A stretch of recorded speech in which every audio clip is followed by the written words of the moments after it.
Bless the Lord, O my soul, and all that is within me, bless his holy name. Hi, thanks for tuning in to Armor of God again. And as always, thank you so much for taking the time to be here with us. And hopefully all of you will find this video both useful and edifying.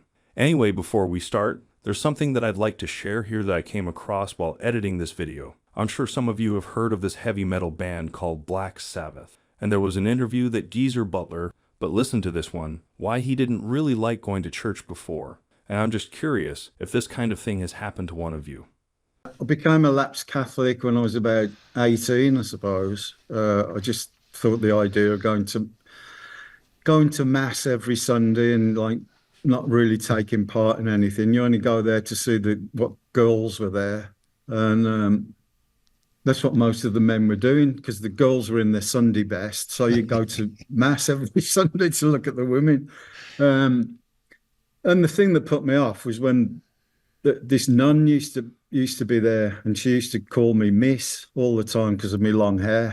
And I just said to her, "Okay, thank you. See ya. I'm not coming here again." And that was it. I walked out of the church and never went back. The reason I shared that clip of him in this video is because I've known a few people in my own life who experienced something that made them walk out of the church. And the thing is, they walked out of the church because of what somebody did, and not Jesus himself. And that's the saddest part of it all. It's ironic that in light of what he said about why he walked out of the church, and then I came across this interview of him in an article where he explained why they wore crosses and it's due to a curse. And I quote, "There was some black magic organization that wanted us to play at a stone circle. We said no, we were sort of against the devil as opposed to promoting it, so they allegedly cursed us.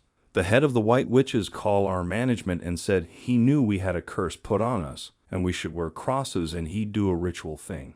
That's why we started wearing crosses. Ozzy Osbourne's father made them for us. He used to work at a metal factory making car parts, so he made us these great big crosses out of spare metal." And now, coming back to the clip of Father Deacon Anthony, here it is, where I asked his view on the constant argument among Catholics, arguing about traditions when it comes to the Mass.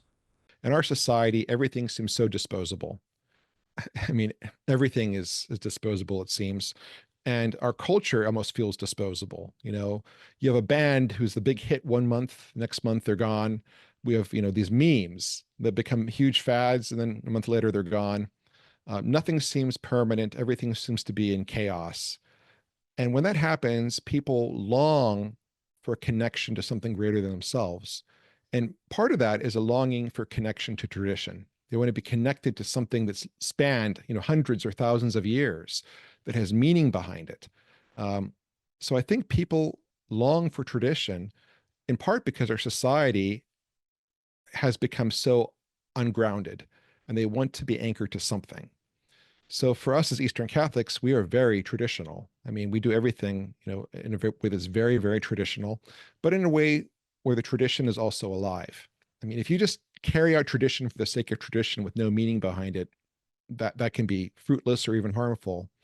But for us, the way we do it, our tradition, when lived out in its fullness, has a whole message behind it. For us, our theology is taught through the liturgy. That's the primary teacher of our theology. So when we do our liturgy in the most traditional way, we're teaching people about God. We're passing on the faith. And people are drawn to that. I think the reason why there are so many rad trads is many of them are overreacting to Novus Ordo parishes where tradition has been thrown out the window. I've seen the Novus Ordo done beautifully. When I go to the local Roman Catholic cathedral, they do it beautifully there. I've served as the deacon at masses at the Roman Catholic Cathedral, and they have incense and chant, and the music is wonderful. It can be done beautifully with reverence and tradition. But a lot of parishes, from what I can tell, don't try to be traditional. A lot of them try and be as modern and conform to the world as much as possible. And I think that turns people off. I think whenever the church tries to be modern and with it and trendy, it comes across as looking pathetic. It comes across as pandering. So I think a lot of people were turned off, by the attempt to be modern and to throw out all tradition. And those people often become rad trads as a reaction to that. They become so focused on tradition that in some cases it might go too far even. but it's typically a reaction against something else. But we've had people who are longing for tradition. They come to our churches, they see the incense, they see the ancient liturgy, they see our way of doing things, and they're moved by it, and they end up joining and loving it. We see that happen a lot. And then I also asked him if he can share his experience engaging atheists before. So yeah, you're right. My background is in theology. I have a PhD in theology, and I work as a theology professor. That's what I do. So I love talking about theology. Now, when talking with atheists, I'll be honest with you. I'm not sure that a discussion with an atheist to try and convince them of God's existence will necessarily work. It depends on why they're an atheist. Sometimes there are people who are atheists because they've experienced bad things in life. Maybe they had a tragic loss and they have a hard time believing that God was there for them. They may be open. How would you convince them of God's existence? Intellectually, I don't know if you can. I think it has to begin with love. I think we have to treat those people with love, show them Christ's love, and show them the transformative power of the gospel. And only when they see that will their heart open to it. Now, that being said, I've encountered a lot of more militant atheists, and more often than not, nothing you say will sway their opinion, nothing. Because very often these people are atheists purposely, consciously. They want to be atheists because there's something in their life that they're attached to, and they're afraid if they believe in God, they'll have to let go of that thing. That's my experience. So perhaps it's a particular sin that they've kind of wrapped themselves around. And if they came to believe that God was real, they're afraid they'd have to let go of that sin. So for them, they're very much invested in there being no God because they don't want to change. They don't want to give up this thing that they're attached to.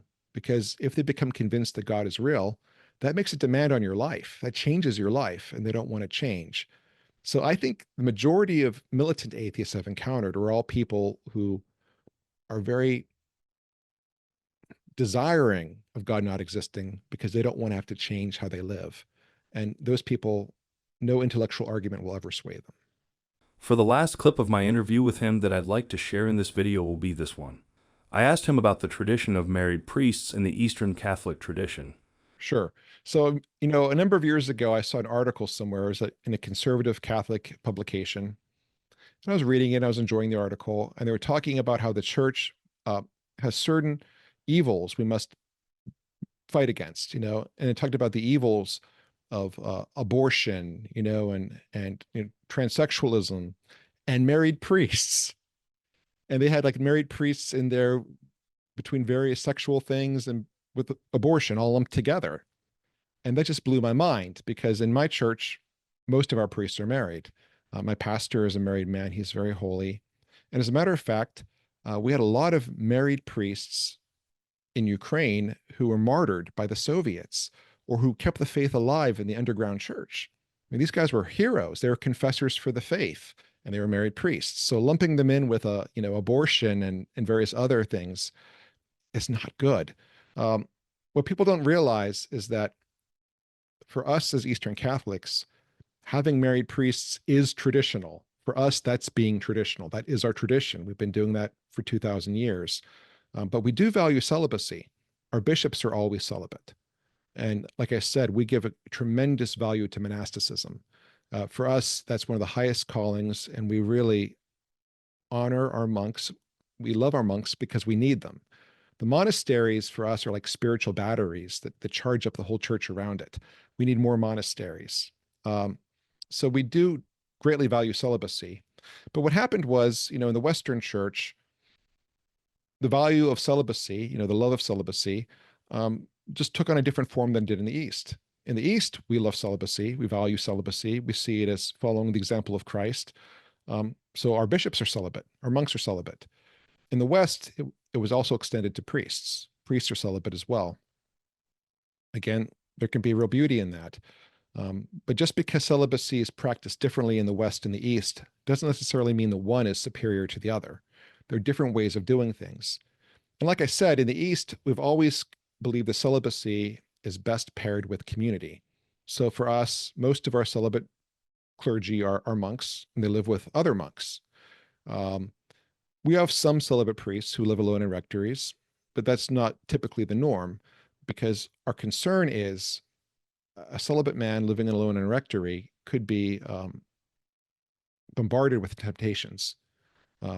Anyone living alone could face temptations, but if you're especially a priest, priests are targets. I mean, the devil wants to bring down priests because if the devil brings down a priest, he can bring down, hundreds of lay people along with him. So we typically have our diocesan priests are usually married men who have the support of a family with them, and our celibate priests are usually monks, not always. Again, we have some who do live celibate lives in rectories, and God bless them. They tend to be very strong men. But we still value celibacy, but we believe that it's best paired with community. And the West, I think, thought the same way to a certain degree. I mean, it used to be the norm that if you had celibate priests, they would live 3 or 4 of them together in a rectory. In the United States, when I was a kid, the Roman Catholic parish in town had like 2 or 3 priests there together at all times. But I think what's happened is as the number of priests have dwindled, you have more and more priests living alone. And that can be hard. For a lot of men, that's very difficult living alone. So, there's that factor as well. But we do value celibacy. We just live it out a little bit differently. Well then, that will be all for the video this time. And as always, thank you so much for taking the time to be here with us. And hopefully all of you have learned a lot from this video. And there's this news that I'd like to share here with you before we end. Recently, I sent Father Vincent Lampert an email requesting for an interview, and he replied me with this, so I thought I should let you know.